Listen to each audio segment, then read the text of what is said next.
Hi guys, welcome to JJ Mom's Lifestyle. எல்லா போலும் இறைவனுக்கு இன்றைக்கி நம்ம மிக்ஸி ஜார் நம்மளுக்கு எப்படி நல்லா ஸ்பீடாக அரைக்கும், அதை எப்படி க்ளீன் பண்ணலாம் அப்படிங்கிற டிப்பு தான் ஃப்ரெண்ட்ஸ் பார்க்க போகிறோம். இது எல்லாருக்குமே கண்டிப்பாக யூஸ்ஃபுல்லாக இருக்கும். கடைசி வரைக்கும் மிஸ் பண்ணாமல் பாருங்கள். அதுக்கு முன்னாடி நம்ம சேனலில் subscribe and like. அப்படியே மணி பெல் ஐக்கானை கிளிக் பண்ணிக்கிறேங்க மக்களே. இப்போ வாங்க ஒன்று ஒன்றா போய் பார்க்கலாம். என்னோடய மிக்ஸி ஜார் நான் வாங்கி 4 வருஷம் ஆச்சு. நான் இன்னமும் புதுசு மாதிரி தான் ஃப்ரெண்ட்ஸ் இருக்குது, நீங்களே பாருங்கள். இப்போ வாங்க ஃபஸ்ட்டு டிப் பார்க்கலாம். நம்மளோட கத்தி சுனப்பாக இருந்தால் தான் நம்ம போட்ட ஜாமான் ரொம்ப சுருக்காக சீக்கிரமாகவே நம்மளுக்கு அரைப்படும். அதுக்கு ஃபஸ்ட்டு டிப் உப்பு, கல் உப்பு எடுத்துக்கிறோங்க. அது இந்து உப்பாக இருந்தாலும் சரி, வெள்ளை உப்பாக இருந்தாலும் சரி, எடுத்து நைஸாக அரைங்க.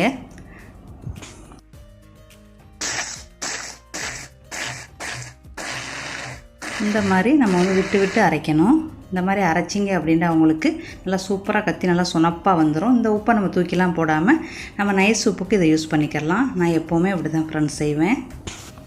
கத்தி சொன்னப்புக்கு இன்னொரு டிப் இருக்குது, முட்டை ஓடு. இது நம்ம கார்டனுக்கெலாம் நம்ம போடுறதுக்கு நம்ம யூஸ் பண்ணுவோம். நான் எப்போவுமே பெரிய ஜாரில் வச்சு தான் அரைப்பேன். இன்றைக்கி உங்களுக்கு சின்ன ஜாரில் சொல்லி காட்டுறேன். பெரிய ஜாருக்கு இன்னொரு டிப் இருக்குது. இது இந்த மாதிரி ஃபுல்லாகவே வச்சுக்கிறோங்க. வச்சுக்கிட்டு மெதுவாக ப்ரெஸ் பண்ணி ஓட விடுங்க.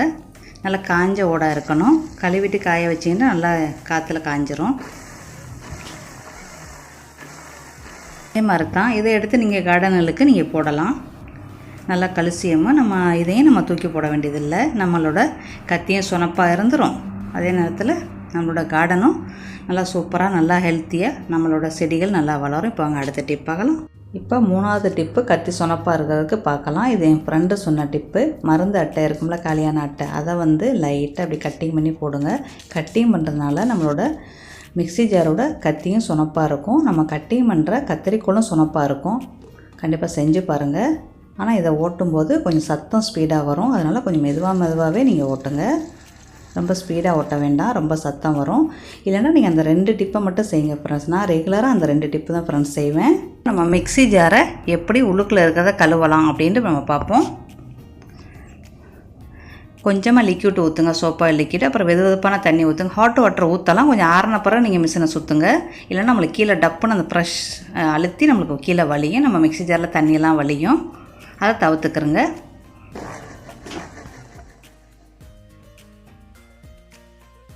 மறுபடியும் இன்னொரு ஓட்டுங்க. இன்னொரு சுற்றிட்டு 10 நிமிஷம் சென்று இன்னொரு சுற்றிட்டு நீங்கள் கழுவுனீங்க அப்படின்னா உங்களுக்கு உள்ளுக்குள்ளே நல்லா ஈஸியாக போயிடும். இப்போ நம்ம வடை மாவுலாம் அரைக்கிறோம், உளுந்து வடையெல்லாம் நல்லா அப்பிக்கிறோம். அதுக்கெலாம் நீங்கள் இந்த மாதிரி செஞ்சுக்கலாம். உங்களுக்கு வாடைகள் இல்லாமல் கூட இருக்கும். இந்த மாதிரி செஞ்சுக்கலாம் ஃப்ரெண்ட்ஸ். அப்புறம் கழுவிட வேண்டியது, அவ்வளோதான். கழுவிட்டிங்க அப்படின்னா உங்களுக்கு நம்ம இயற்கையாகவே நம்ம ஏதாவது ப்ரஷ் வச்சு நம்ம ஓரங்கள்லாம் கழுவணும் அப்படின்னா இந்த அழுக்குகள் நம்மளுக்கு சேர்றதுக்கு வாய்ப்பு இல்லை. வெறும் பஞ்சு மட்டும் வச்சு தான் நம்ம ரெகுலராகவே தேய்ப்போம், ஏன்னா சமையல் அவசரத்தில். அதனால தான் நம்ம ஒரு 2 மாதம் 3 மாதத்துக்கு ஒரு தடவை நம்ம அந்த விளிம்புகளெல்லாம் நம்ம ப்ரஷ் வச்சு தேய்க்கிறோம். அதுவும் எப்படின்னு நான் சொல்கிறேன். இப்போ வாங்க பார்ப்போம். இந்த கித்தா இருக்கிற ஓரங்கள் எல்லாமே நம்மளுக்கு அழுக்கு இருக்கும். அதே மாதிரி இந்த கீழேயும் அழுக்கு இருக்கும். நான் 3 மாதத்துக்கு ஒரு தடவை தான் நான் இதை சுத்தம் பண்ணுவேன். இந்த மாதிரி கோல்கட்டு, அதாவது பர்பஸை எடுத்துக்கிறோங்க. என்ன பேராக இருந்தாலும் பரவாயில்ல. அதில் கொஞ்சோண்டு வினிகர் போடுங்க. வினிகர் இல்லையா கொஞ்சமாக இளமிச்சம் ஜூஸ் போடுங்க. வெறும் பர்பஸை வச்சுக்கிட்டு தேய்ச்சா கூட சூப்பராக தான் இருக்கும். இந்த மாதிரி நல்லா ப்ரஷ், அதாவது பல்லு புருஷோ இல்லை புருஷு, அதாவது போத்தல் கழுகுற, பால் போத்த கழுகுற இதெல்லாம் இருந்தால் கூட நீங்கள் அதை வச்சு கூட யூஸ் பண்ணலாம். பல்லு புருஷம் யூஸ் பண்ணணுன்ட்டு இல்லை, உங்கள்கிட்ட என்ன இருக்கோ அதை வச்சு நீங்கள் யூஸ் பண்ணிக்கிறலாம். இந்த மாதிரி இந்த விளிம்புகள்லாம் படுற மாதிரி நம்ம நல்லா அழுத்தம் கொடுத்து தேய்க்கணும். தேய்ச்சிங்க அப்படின்னா உங்களுக்கு அழுக்கெல்லாம் வெளியேறும். இந்த உள்ளுக்குள்ளே கூட நம்ம என்ன தான் கழுவினாலும் லைட்டாக ஒரு மாதிரியாக ஒரு மஞ்சள் கலராக அந்த ஓரத்தில் இருக்கும். அதெல்லாம் போயிடும். அந்த பல்லு இந்த கோல்கட்டை, அதாவது பர்பஸை வச்சு நீங்கள் தேய்ச்சிங்க அப்படின்னா உங்களுக்கு நல்லா போயிடும். என்ன பர்பஸ் இருக்கோ அதை வச்சு நம்ம பழசு இருக்கும்ல, அதை வச்சு நீங்கள் தேய்க்கலாம். சின்ன குட்டியாக பால் பொத்த கழுவுறதுக்கெலாம் ப்ரெஸ் கழுவிக்கிறாங்க, அது இருந்தாலும் நீங்கள் அதையும் யூஸ் பண்ணலாம். இந்த மாதிரி இந்த விளிம்புகள்லாம் வச்சு நம்ம தேய்ச்சிடணும். பர்பஸை மட்டும் வச்சும் தேய்ச்சாலும் போகத்தான் செய்யும். நான் கொஞ்சம் குத்தினிக்கோன்னு வினிகர் ஊற்றினேன். ஏன்னா இது கழுவியே 3 மாதம் ஆச்சு. வீடியோக்காண்டியே நான் கழுகாமே வச்சுக்கிட்டு இருந்தேன். ஆனால் இயற்கையாகவே நான் எடுக்கிற வீடியோக்கள் எல்லாமே நான் முதல்ல எடுத்து வச்சுருவேன். என்னோடய வீடியோக்கள் பப்ளிசிட்டி ஆகிறதுக்கு எனக்கு எப்படி பார்த்தாலும் 2 மாதம் ஆகும். இல்லை வரிசையாக நான் போட்டு வச்சுருப்பேன் யூத்துக்குள்ளுக்கு. பாருங்கள், அந்த இடுக்கு நான் உங்களுக்கு காட்டுறேன். அந்த இடுக்கில் நம்மளுக்கு அழுக்கு நல்லா சேர்ந்துடும். இது 3 மாதம் ஆச்சு நான் சுத்தம் பண்ணி. அதை வந்து காது உடையிற பஞ்சை வச்சு கொஞ்சமாக அந்த பருப்பசையை தொட்டு அதை நீங்கள் தேய்ச்சிங்க அப்படின்னா உங்களுக்கு அந்த அழுக்கு ஃபுல்லாக எல்லாம் வந்துடும். ரொம்ப ஈஸியாக வெளியாக்கிடலாம். நான் இதுக்கு வந்து கித்தாவை நான் வெளியாக்கினதில்லை, ஏற்கனவே பிரித்து யூஸ் பண்ணினேன். அது ஒரு 15 வருஷம் யூஸ் பண்ணேன். அதுக்கு நான் கித்தாலாம் வெளியாக்குவேன். பட்டர்ஃப்ளை இது வந்து பானாசோனிக் வந்து நான் வந்து இந்த கித்தாலாம் கலட்டினதில்லை. நல்லா வேலை செய்யுது ஃப்ரெண்ட்ஸ். இது நல்லா அந்த வாஷர் கூட எனக்கு போனதே இல்லை, நல்லா இருக்குது. பிரித்தியாக இருந்தால் எனக்கு அடிக்கடி போகும். பட்டர்ஃப்ளையும் நான் வந்து ஏற்கனவே 12 வருஷம் யூஸ் பண்ணியிருக்கிறேன். இது 3வது என்னோடய சமையலில் வந்து எனக்கு 3வது மிக்ஸி இது நான் யூஸ் பண்ணி இப்போ 4 வருஷம் ஆச்சு. பஞ்சு வச்சு நல்லா தேய்ச்சிருங்க, அவ்வளோதான். சோப்புலாம் போட வேண்டியதில்லை. இப்போ நல்லா பலன்னு புது ஜார் மாதிரியே நம்மளுக்கு போயிடும். இந்த மாதிரி நீங்கள் யூஸ் பண்ணுறதை பொறுத்து நீங்கள் கழுவிக்கிறங்க. நான் 3 பேருக்கு சமைக்கிறது 3 மாதத்துக்கு ஒரு தடவை நான் வந்து கழுவுவேன். நீங்கள் எப்படி யூஸ் பண்ணுறீங்கள பொறுத்து இருக்குது. இந்த மாதிரி பார்த்திங்களா இப்படி பலன்னு போயிடுச்சு, புதுசு மாதிரி போயிடும் ஃப்ரெண்ட்ஸ். நம்மளுக்கு கத்தியும் சொனப்பாயிருச்சு, நம்மளோட ஜாரும் நல்லா பலன்னு ஆயிடுச்சு. ரொம்ப சூப்பராக இருக்குது பார்த்திங்களா, புதுசு மாதிரியே போயிடும் ஃப்ரெண்ட்ஸ். இந்த மாதிரி நீங்கள் அப்பப்போ டைம் இருக்கையில் நீங்கள் செஞ்சுக்கிறங்க. இப்போ வாங்க நம்ம அடுத்த முறையை பற்றி பார்ப்போம். இப்போ நம்மளுக்கு வந்து நம்ம ஜாரில் ஏதாவது அரைப்போம், ரொம்ப வாடையாக இருக்கும், அதுக்கு கழுவுறதுக்கு. இப்போ முட்டையாக அரைப்போம், சமயத்தில் நம்மளுக்கு சரியான வாடையாக இருக்கும், அதுக்கு நீங்கள் வந்து யூஸ் பண்ணுற எலுமிச்சந்தோலை வந்து சிறுசாக கட்டிங் பண்ணி கொஞ்சமாக வெதுப்பாக தண்ணியை ஊற்றி மிக்சியில் அரைச்சிங்க அப்படின்னா உங்களுக்கு அந்த வாடைகள் போயிடும். இந்த மாதிரி செஞ்சு பாருங்கள். அதுவே நீங்கள் வந்து உரப்பு காரமான பொருள் அரைச்சிங்க அப்படின்னா அரிசியை கொஞ்சமாக போட்டு அரைச்சிங்க அப்படின்னா அந்த காரம் வந்து எடுத்துரும். நான் எல்லாத்தையுமே இந்த வீடியோவில் காட்ட முடியாது, வீடியோ எடுத்து ஆனால் காட்ட முடியலை. இது நல்லா வாடைகள் போயிடும், செஞ்சு பாருங்கள். அப்புறம் இப்போ வாங்க நம்ம இந்த விளிம்புகள்லாம் தேய்க்கிறதுக்கு இன்னொரு முறை. முதல்ல வந்து நம்ம வந்து பருப்பசையை வச்சு கோல்கட்டை வச்சு தேய்ச்சோம். இப்போ இன்னொரு முறையை பற்றி நான் உங்களுக்கு காட்டுறேன். இப்போ நம்ம வந்து பேக்கிங் சோடா, இது எல்லார் வீட்லேயுமே இருக்கும். இது நான் வந்து இந்த கோத்தால வாங்குறது எனக்கு வந்து கொஞ்சம் மிச்சம், கொஞ்சம் விலையும் சீப்பு, அதனால் நான் அதை வாங்கிக்கிடுவேன். அப்புறம் வந்து வினிகர் இருந்தால் யூஸ் பண்ணுங்கள், இல்லைன்னா எலுமிச்சம் ஜூஸு ஓகே, ஒன்றும் பிரச்சனை இல்லை. உங்களுக்கு தக்கன நீங்கள் வந்து 1 ஸ்பூனோ 2 ஸ்பூனோ போட்டுக்கிறங்க. போட்டுக்கிட்டு அதுக்கு தக்கன வினிகரை நீங்கள் ஊற்றுங்க, இல்லைன்னா எலுமிச்சம் ஜூஸு ஊற்றுங்க. ஒரு எலுமிச்சம்பழத்தோட ஜூஸு வேணும் நம்மளுக்கு. போட்டு நல்லா மிக்ஸ் பண்ணிக்கிறங்க, பேஸ்ட் மாதிரி வச்சுக்கிறங்க. அப்புறம் அதில் வந்து ஊற்ற வேண்டாம், ப்ரெஷ்ஷை வச்சு நல்லா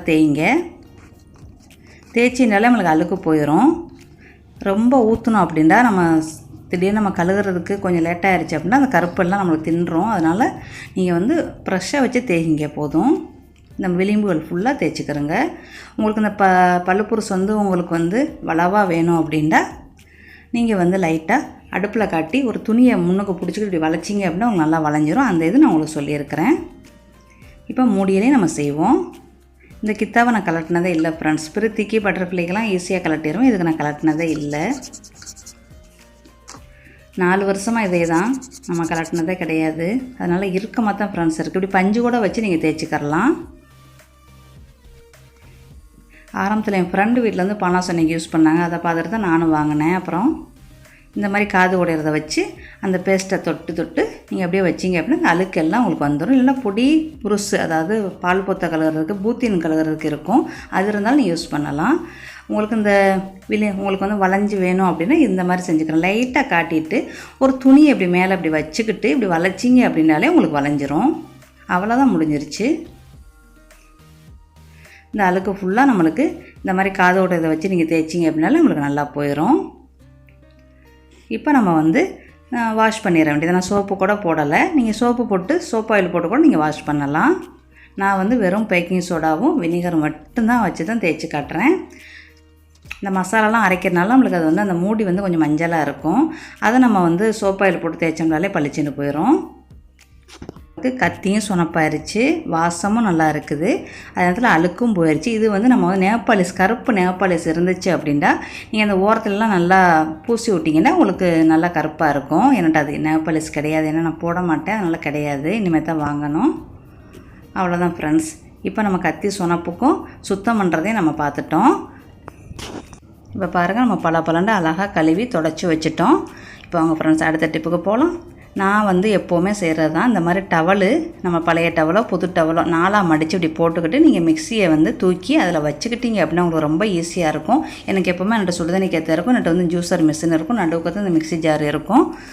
எனக்கு இது ரொம்ப யூஸ்ஃபுல்லாக இருக்கும் ஃப்ரெண்ட்ஸ். உங்களும் கண்டிப்பாக யூஸ்ஃபுல்லாக இருக்கும்னு நினைக்கிறேன். கண்டிப்பாக செஞ்சு பார்த்துட்டு உங்கள் ஃபீட்பேக்கை சொல்லுங்கள். அடுத்த வீடியோவில் சந்திக்கலாம். பாய், see you.